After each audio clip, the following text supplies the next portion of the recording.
Desde temprano hemos venido comentando con ustedes la noticia del magnicidio en Japón, el asesinato del ex primer ministro Shinzo Abe.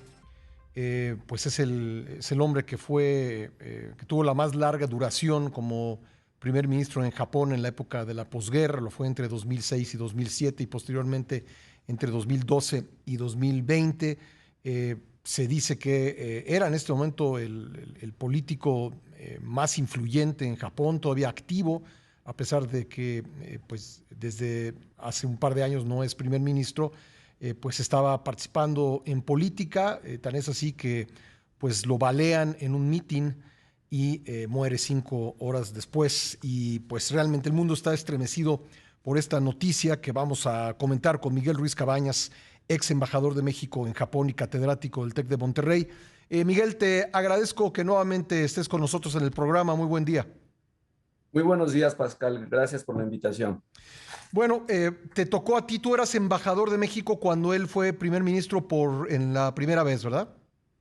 Así es, pero yo llegué a Japón en julio de 2004 y él entonces era el presidente, digamos, el número dos del partido después del primer ministro, que entonces era Koizumi. Sí. Era una persona que hablaba muy bien inglés, se podía uno hablar y era muy accesible. Entonces, la embajada está muy cerca de la sede del Partido Liberal Democrático y por eso tuve una relación personal con él. Bueno, pues quisiéramos hablar de eso, de la personalidad de Shinzo Abe, pero también, y si me permites que comencemos por ahí, pues es impresionante porque Japón pues tiene apenas 10 asesinatos por arma de fuego al año, y además pues tiene más de 6 décadas que no ocurre un asesinato político y tratándose, como decía yo, del político más influyente en estos momentos en Japón. Pues esto es algo realmente sorprendente lo que ha sucedido. Así es, y tiene, desde luego es totalmente contrario a la cultura japonesa. Como bien dices, es uno de los países que tienen el menor índice de homicidios por año. 10 homicidios ya es un escándalo para Japón, en todo el año, quiero decir, no en Sí. un día, en todo el año. Y muy, además, muy inusual que además se use un arma de fuego, porque en Japón está totalmente restringido Ujú. el uso de armas de fuego. Es un país donde prácticamente nadie, excepto los cuerpos de seguridad, pueden andar armados. Entonces es totalmente contrario a la cultura japonesa. Si vemos el video del atentado, se ve claramente que no tiene una seguridad alrededor de él que lo esté cuidando, literalmente las espaldas. Y cualquiera se puede acercar porque así es la cultura japonesa, Ujú. un país pacifista, un país de los más seguros del mundo. Entonces, sí, en Japón ocurrió, digamos, lo impensable, les ocurrió hoy, lo cual es una gran pena. Bueno, ahora, ¿qué es lo que hizo que este hombre tuviese tan larga duración como primer ministro en una nación pues donde ha habido una gran cantidad de jefes del gobierno en las últimas 2 décadas? Digamos, él es una excepción en la política japonesa. Así es, él pertenece a una familia política de tradición. Su abuelo, por línea materna, Kishi, fue primer ministro y tuvo un atentado, por cierto. Lo apuñalaron, pero salvó la vida hace 60 años. Y su padre fue canciller, el canciller Abe, que visitó a México. Era canciller cuando el terremoto de 1985 con Nakasone, el padre. Ujú. Y entonces es una familia, digamos, de tradición política muy reconocida en el país, pues desde hace muchas décadas. Él desde muy joven ingresó a la política, impulsado por su padre y seguramente por su abuelo, y pues empezó a destacar. Yo creo, era importante en esa época para los jóvenes japoneses con aspiraciones de liderazgo estudiar en Estados Unidos. Estudió en la Universidad de California un año y medio Ujú. y regresó a Japón y empezó a trabajar en su partido.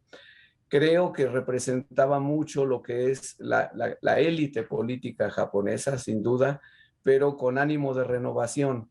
Él fue primer ministro después de Koizumi, que había durado 5 años, que era realmente mucho para ese momento, pero nada más estuvo un año y se enfermó y tuvo que retirarse, literalmente se enfermó pues de cuestiones gástricas, etcétera, pero siguió trabajando, haciendo política, tejiendo política dentro de su partido, los años en que la oposición estuvo en el gobierno, y volvió algunos años después, en 2012, y se quedó casi 8 años, con lo cual suma pues, un poco alrededor de 9 años como primer ministro de la posguerra, el récord por mucho.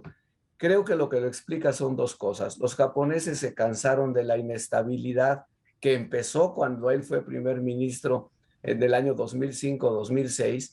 Hubo 8 primeros ministros, literalmente uno por año, hasta que regresó él en 2000, a fines de 2012, y había ese cansancio de esa inestabilidad. Primer factor. En segundo lugar, les devolvió la esperanza en que Japón podía y tenía con qué volver a crecer. Fue el inventor de esta famosa postura económica que le llamaban Abenomics, sí, que era pues reducir, soltar el gasto público, promover la innovación y darle seguridad a la economía japonesa. Pero no solo fue seguridad económica, sino creo yo que contó mucho, les dio un ánimo, les dio seguridad en el momento en que China se convirtió pues en la principal potencia asiática. Yo creo que ese es quizá el factor más importante que explica por qué Shinzo Abe permanece en el poder, habilísimo tejedor de alianzas dentro de su partido, sin duda, pero además les dio una nueva optimismo, una nueva positividad que era muy popular en Japón. Se retiró nuevamente porque tenía otra vez problemas de salud, pero desde luego, desde atrás digamos, de los no formando parte del gobierno, fue uno de los principales impulsores del primer ministro Suga, que no duró mucho por la pandemia y los Juegos Olímpicos, y actualmente el primer ministro Kishida, que era el canciller una época de Shinzo Abe, cuando Shinzo Abe era el primer ministro. Ahora, se le describe como un nacionalista y también, digamos, en los perfiles que con motivo de su asesinato han estado en los medios internacionales, se le recuerda como alguien que buscó revisar la política japonesa de no tener un ejército importante, por razones de su historia de la Segunda Guerra Mundial. Él consideraba que pues, Japón ya estaba en otro momento y que tendría que revisar esa política. Así es, desde luego era una familia muy nacionalista, yo diría de la tradición más nacionalista de Japón, y lo que él proponía era revisar el artículo 9 que declara que Japón no tendrá ejército, sino que solamente podría tener fuerzas de autodefensa y que Japón sería una nación pacifista para siempre. Él quería cambiar eso porque, yo supongo, quería devolverle el orgullo al pueblo japonés de ser lo que él llamaba una nación normal. Su propuesta era: ya pasó la guerra, ya pasaron 70 años desde la guerra o 65 años desde la guerra, ya pagamos el precio de haber cometido graves errores en la Segunda Guerra Mundial, pero ya queremos ser una nación normal. Y cuando hablaba de eso, yo creo que su mensaje implícito era: queremos tener un ejército como lo tiene China, como lo tiene Corea, como lo tienen otros países de la zona, Rusia, y queremos que nos traten con normalidad. Quizá el problema ahí de Japón, esto ya desde el punto de vista de la historia, es que Japón, a diferencia de Alemania, nunca se reconcilió bien a bien con sus vecinos. Japón nunca tuvo, digamos, una reconciliación real profunda con China, con Corea y otros vecinos. Y eso, pues, hasta hoy creo sigue estando ahí.